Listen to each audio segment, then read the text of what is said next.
Eta beste kontu bat, aipatu dena orain Ainisek eta lehen Alejandrorekin tratatu duguna, politika fiskalarena.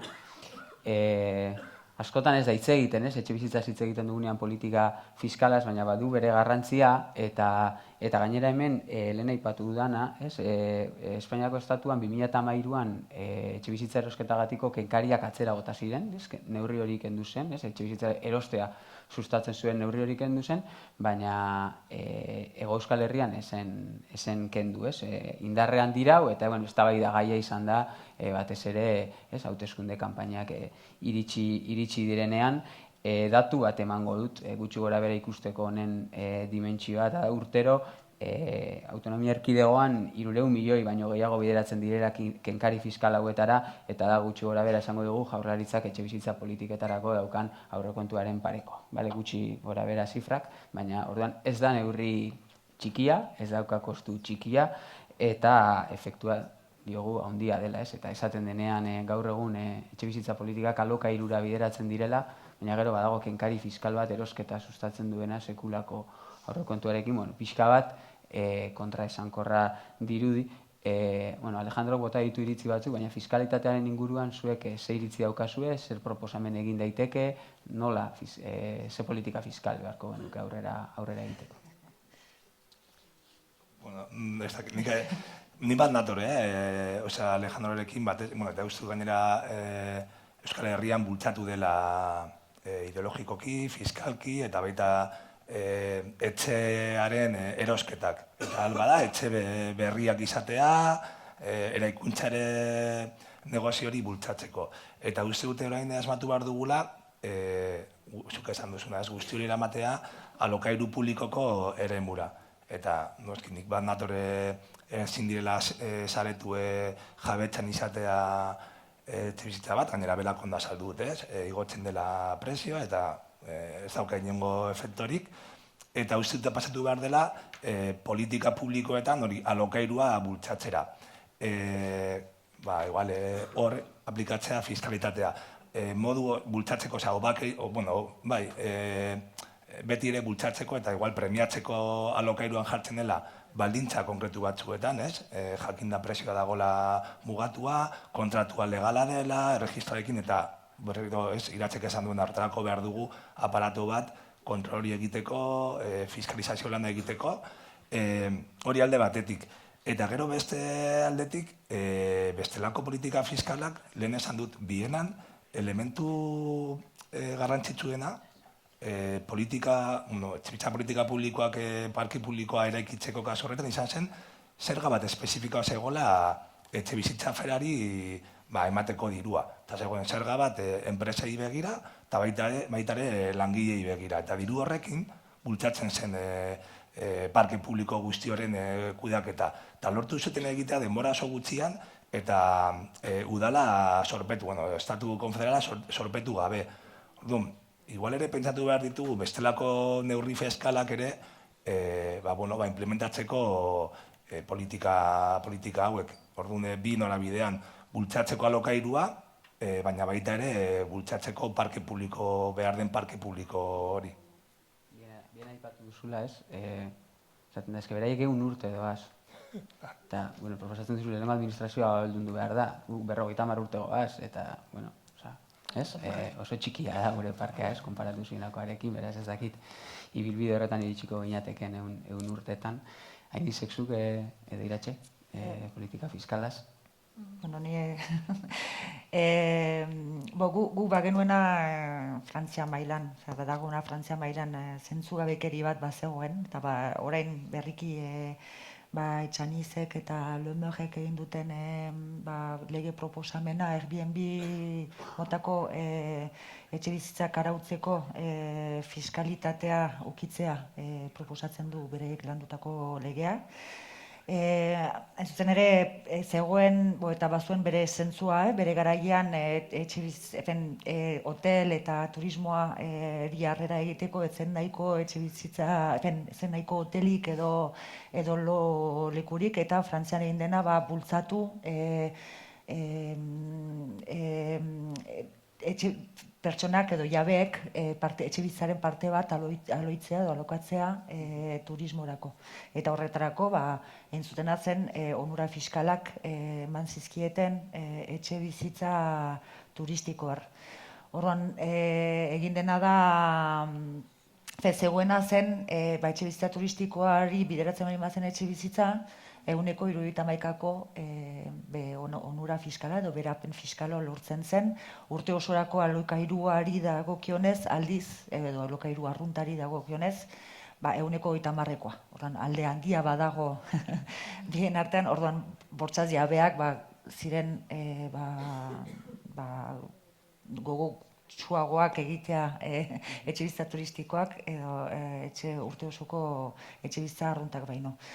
Lege berriak egin duna da hori berrorekatu pixka bat, oraindik ez da arras 150%-era jautsi du fiskalitate hori, berri ona da, beste hainbat neurrien artean. Baina oraindik oso urrun dago urte osoko alokairutik.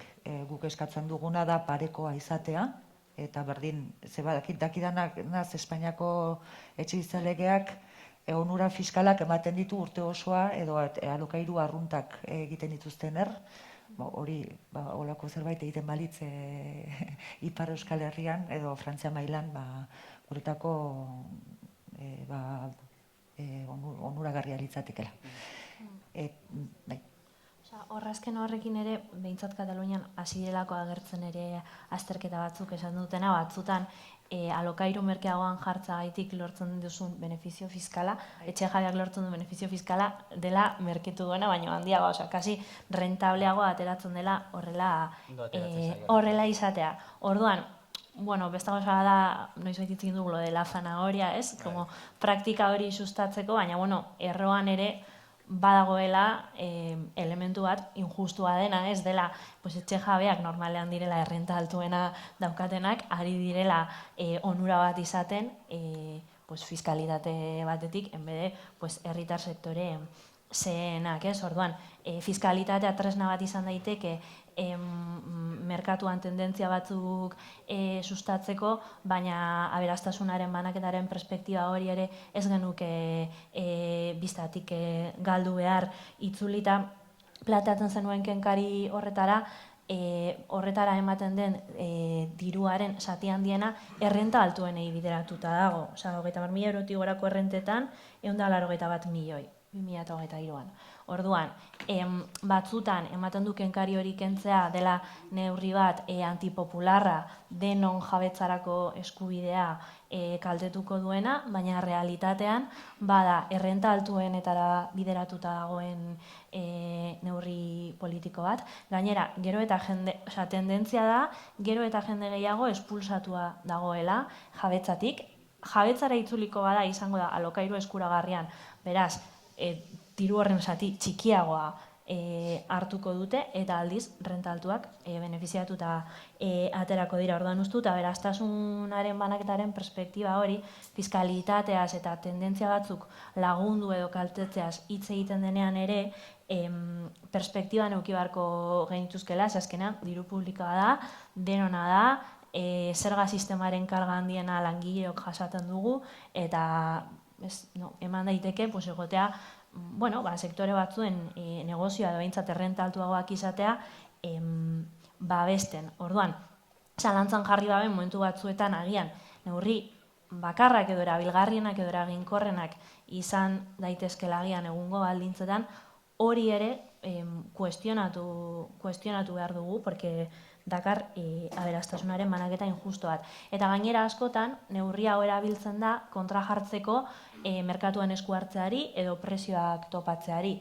Eta edozein kasutan, zentzua daukate neurri fiskalek bestearen eskutik badatoz, ez? Eta ez merkatua berotzeko logikan planteatzen badira. Eta berdinez, prestazio sistemarekin, ez, askotan ematen duela kontra jartzen direla, ez, egin behar dena da eskuragarri jarri, prestazioak eman, lagundu fiskalki, eta interbenitzaren merkatua hori da egin behar ez dena, eta precisamente zentzua daukate eta justizia sozialeskoak dira neurri horiek, baldin eta oinarritzen badiren merkatua interbenitzen gaurdanik.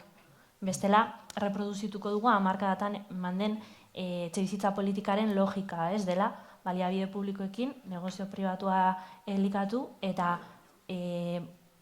administrazio publikoa eta langile sektoreak erabat desjabetu etxebizitzen gaineko kontrolaz eta etxebizitza politikaren gaineko kontrolaz. Ze ezin baduzu parkea eraiki ez daukasulako dirurik, ezin baduzu komertzializatu, ez baduzu baliabiderik, etengabe egongo zara ez, ataka horretan. Prestazioak aipatu dituzu, eta egia da prestazio sistema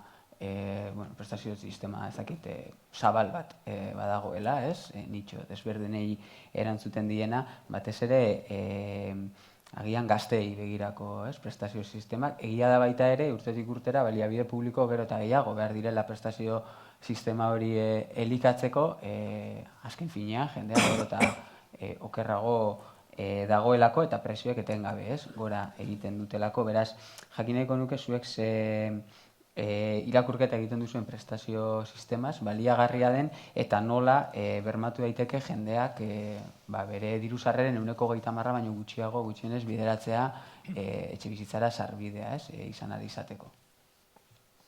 Bai, bueno, nik uste hor sartu garela arazo batean dela, aitortzen dugula etxebizitza eskubidea dela, eta berez, ez daukagun sistema publiko bat hori bermatzeko, eta eskubidea dagoenez onartuta, behintzat egin behar duguna dirua jarri. Eta hor, nire ustez iratzek eman du orain klabea. Hori partxe bat da, ez badaukagu merkatua interbenituta, eta ez baditugu tresnak kontrolatzeko egiten diren alokairu kontratuak.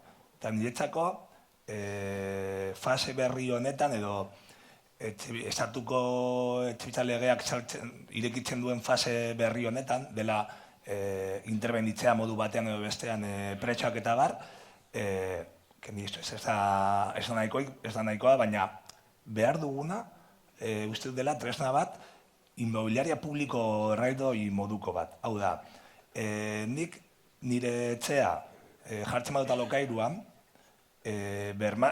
kontrolatzeko alokairu hori ondo dagoela eginda kontratu batekin, gero ere hitz egin dezakegu ze prekarioa den egotea beti mehatxuarekin, jongo zara kalera edo bestera igoko dizute prezioa, hori ere bada bizitzea modu prekarioan.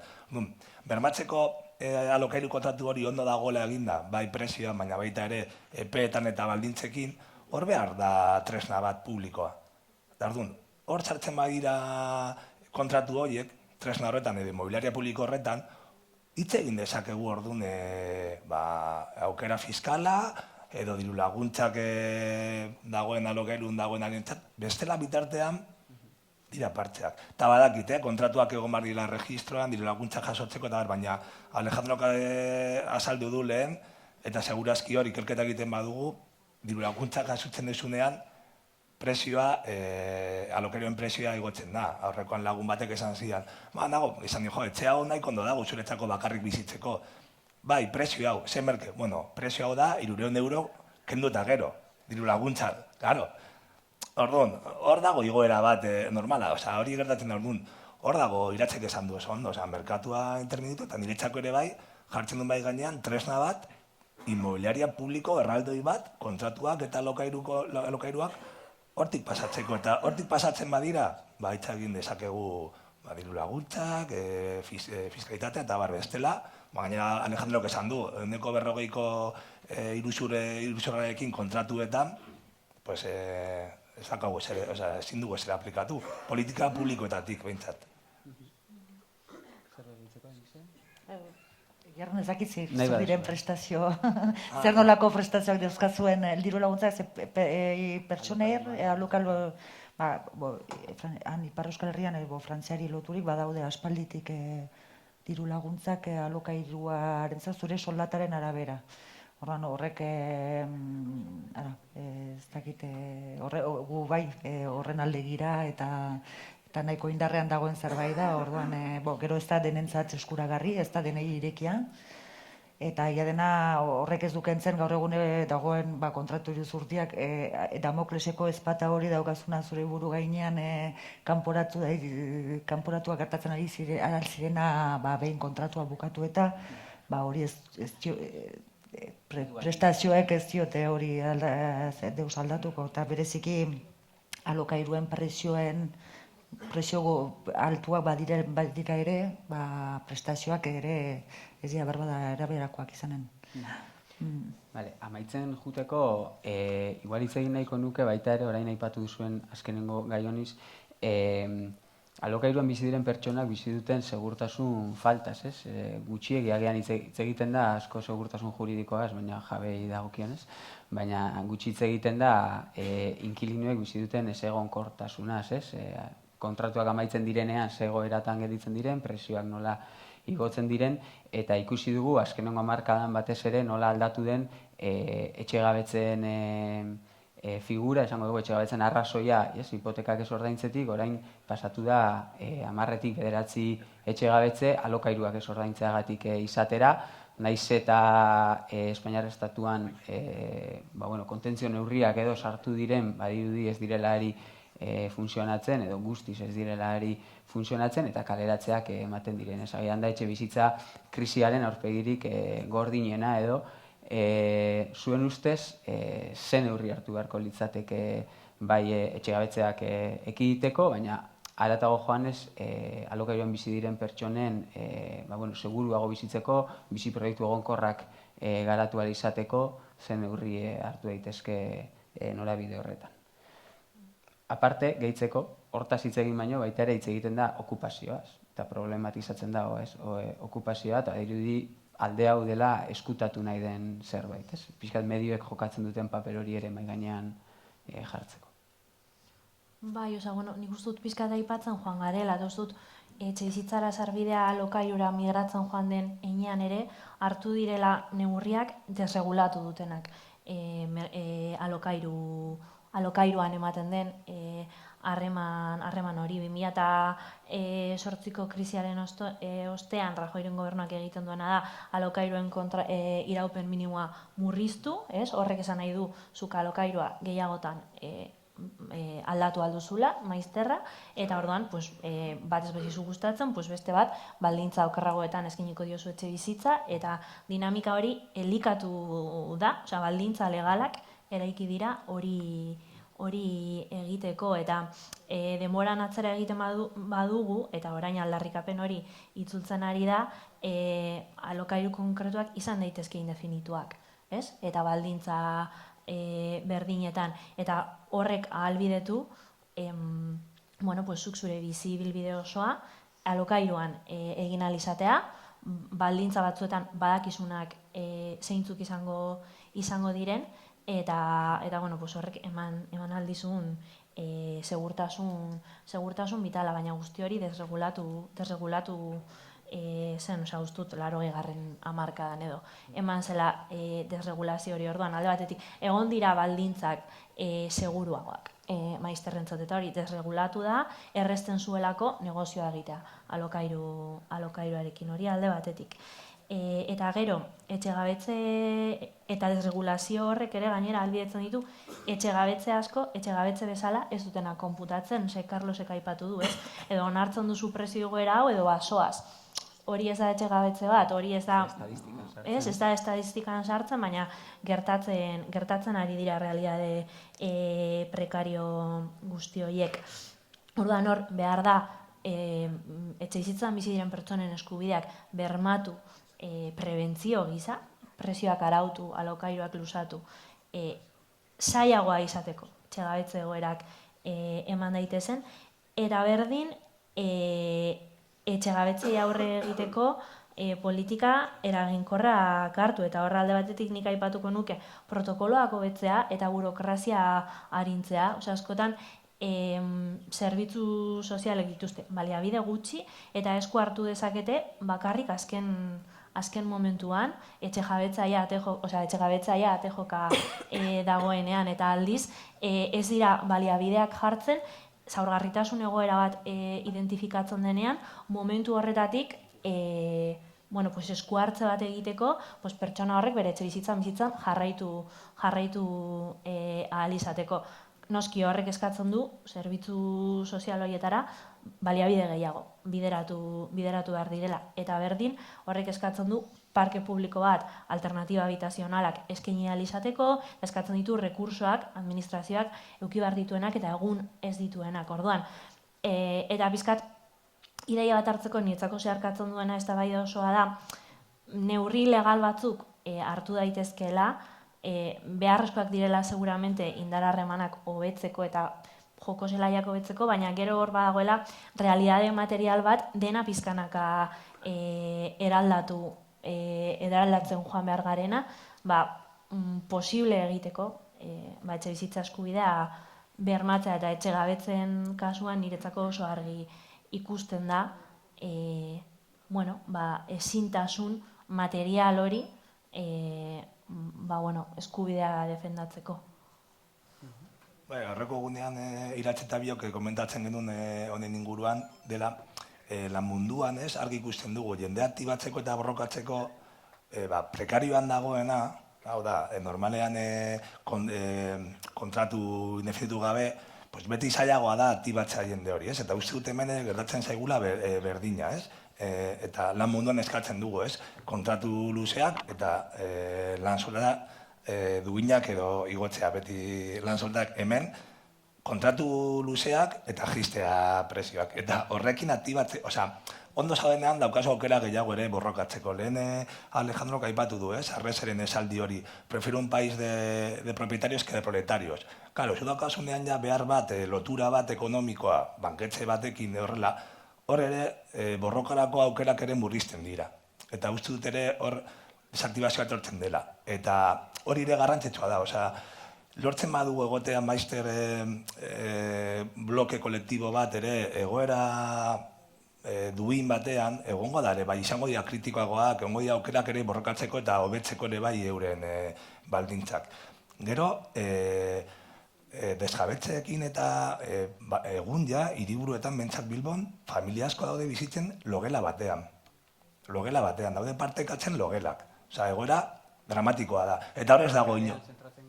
Bai, jaz daukazu etxe bateko kontratu bat. Daukazu logela bat familia osorako. Eta partekatua, sukaldea eta komuna. Eta hori gertatzen da gaur egun. Eta hori ez da duina. Eta hor, ja bai ez direla sartzen estadistiketan. Eta, hori da ere bai egin behar dugun gogoeta, behar dugu jendeak izatea eskubide minimoak ere bai aktibatzeko, kritikoak izateko eta lortzeko bestelako eskubideak. Eta okupazioarekin, nire zalantza da nola ez den gehiago okupatzen egun, benetan. Uste dut, edo gutxi agertzen dela, edo gutxi okupatzen dela, ikusita zein den egoera. Eta jakin da gainera okupazioa dela tresna politiko bat ondo erabiltzen bada, eta uste dut ere bai, hori bada elementu bat adierazteko dela oso injustua egotea hiri batean etxe pila bat utz espekulatzeko aferarekin o ideiarekin eta bitartean kaleak eta jendea kalean bizitzen. Orduan, uste dute hor dagoela ere etrukizuna, aktibatzea jendea eta ondo markatzea zentzu diren erronkak eta eskubideak eta politika publikoak eta hor artikulatzean jendea hildo horretatik. Zerbait bukatzeko. Guk pixkat hori egin dugu, aktibatu jendea, errantzer ziren beren eskubideak eta kolektiboki egoera eta fatalismoari ere aurre egiten alzitzaiola ulertaraztea eta erakustea eguneroko ekimenetan. Egia dena gu ikusten duguna da desjabetzeak gertatzen direnak leheno aipatzen nuena, kontratu bukaerak, ondorioz aldez aurretik salmentarako edo familiarako etxebizitza baliatzen balin bazuen, balin badute jabeek, badute eskubidea Frantzian alokatzailea edo kanporatzeko etxetik. Hortan gertatzen dira, gero eta gehiago jende batzuk autoetan bizitza behartuak direnak ez dago etxebizitzarik eta ez baitute bizitzarik eta lekurik gabe gelitu direlako. Eta guk izan ditugu aldan mantzagun banakako laguntzak ekartzen dizkiegu herritarrer eta baitu egoera asko olakoak, nun jendea etxetik gabe geritzen den, eta dago behartua kabaina batean bizitzea, edo autoan, edo olako egoerak onartezinak dira, eta gu astapenetik errandugu kontratu hauste horiek ez dira onargarriak, eta gainera askotan ez dira baitez bada legalki eginak. Ez dago kontrolik gero etxe horiek zinez beraiendako, familiarendako edo salmentarako gertatzen diren hori batik. Eta eman zagun Alemanian, eskualdea edo herriak aipatzen baititugu, Alemanian olako behin etxea saltzen duzularik, saltzen duzu alokatzailearekin barnean. Ez duzu kanporatu beharrik, ez duzu eskubiderik kanporatzeko horrela. Ez dugu guk ulertzen zergaitik saldu behar duzulakoan bakarrik plusbalia bat egiteko, zen helburua hori da. Saldu ordez demagun 200.000 eurotan eginen duzu 20.000 euro gehiagoko plusbalia bat, pertsona bat kanpoan jartzea inungo aterabiderik gabe, zen hori da arazoa. Gaur egun etxebizitzaren egoera Ipar Euskal Herrian ikusirik, etxe horiek, pertsona horiek kondenatzen dituzu kanpoan bizitzea, eta ordan aipatzen bai genuen parke publiko bat badagoela guk Ipar Euskal Herrian, guk erreten duguna, eremu publiko horretan behar dira mantendu etxe bizitza batzuk, olako egoera batean diren jendeentzako. Ezin dena onartu, da jendea kanpoan bizitzea, edo logela batean bizitzea, baldintza oso txarretan, eta berez beharko litzateke debekatu olako egin gizunak. Bale, bueno, ordua pasa zaigu ja, pena bat. Eskerrik asko hirurori egindako ekarpenagatik, uste dut, ordu luze honetan atera direla gauza asko, etxe bizitzaren problematika hau, konponbidean nondik aldetzen genuen titularrean, nondik etorritekeen asmatzen hasteko, ziur bidean berriz ere elkartuko garela, eta besterik gabe, orain uste dut atxeden aldi bat egingo dela, eta gero jarraian bigarren mahai inguru bat izango dugu, beraz, txalo bat parte hartzaile egin.